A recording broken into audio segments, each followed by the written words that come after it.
ഭൂമിക്ക് 35 അടി താഴെ ആരുമറിയാതെ ഒളിഞ്ഞിരിക്കുന്ന ഒരു കൂറ്റൻ ഭൂഗർഭ നഗരമുണ്ടെന്ന് പറഞ്ഞാലോ? ശിലായുഗത്തിൽ ജീവിച്ചിരുന്ന മനുഷ്യർ നിർമ്മിച്ച ഈ അത്ഭുതം ഇന്നും ശാസ്ത്രലോകത്തിന് ഒരു വലിയ ചോദ്യചിഹ്നമാണ്.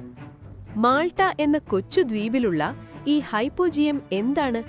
അവിടെ കണ്ടെത്തിയ 7000 മനുഷ്യരുടെ അസ്ഥികൂടങ്ങൾ പറയുന്ന കഥയെന്ത്? നമുക്ക് നോക്കാം. മാൾട്ടയിൽ കാണപ്പെടുന്ന കൂറ്റൻ ശിലാനിർമ്മിത ക്ഷേത്രങ്ങളെയാണ് ജയന്റ്സ് ഓഫ് മാൾട്ട എന്ന് വിളിക്കുന്നത്. ഇതിന് തൊട്ടു താഴെയാണ് ലോകപ്രശസ്തമായ ഹാൽ സഫ്ലീനി ഹൈപ്പോജിയം സ്ഥിതി ചെയ്യുന്നത്.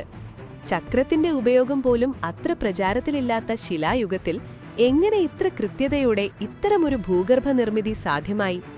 സാൻസുന എന്നൊരു ഭീമൻ സ്ത്രീ ഒറ്റയ്ക്ക് കരിങ്കല്ലുകൾ ഉയർത്തി ഇത് നിർമ്മിച്ചു എന്നാണ് പ്രാദേശിക ഐതിഹ്യം. എന്നാൽ ഇതിനു പിന്നിൽ ആ കാലഘട്ടത്തിലെ മനുഷ്യരുടെ അത്ഭുതകരമായ എഞ്ചിനീയറിംഗ് ബുദ്ധിയുണ്ടെന്നാണ് ശാസ്ത്രം പറയുന്നത്.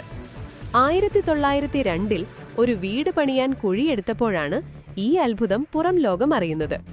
വീടിന്റെ നിലം പെട്ടെന്നിടിഞ്ഞു താഴുകയും താഴെ അത്ഭുതകരമായൊരു തുരങ്കപാത കാണപ്പെടുകയുമായിരുന്നു. പിന്നീട് നടന്ന ഖനനത്തിലാണ് ഇത് 3 നിലകളുള്ള വലിയ ഭൂഗർഭ ഘടനയാണെന്ന് മനസ്സിലാക്കിയത്. കിലോമീറ്ററുകളോളം നീളുന്ന സുരംഗങ്ങൾ, മുറികൾ, വരാന്തകൾ. ഇതൊരു ഗുഹയല്ല, ഭൂമിക്കടിയിൽ നിർമ്മിച്ച ഒരു നഗരം തന്നെയാണ്.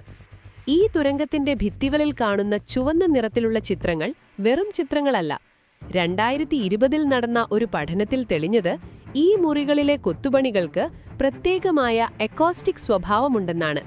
അതായത് ഒരു മുറിയിൽ സംസാരിച്ചാൽ അതിന്റെ ശബ്ദം മറ്റൊരു മുറിയിലേക്ക് പ്രതിധ്വനിക്കും വിധമാണ് ഇതിന്റെ രൂപകൽപ്പന.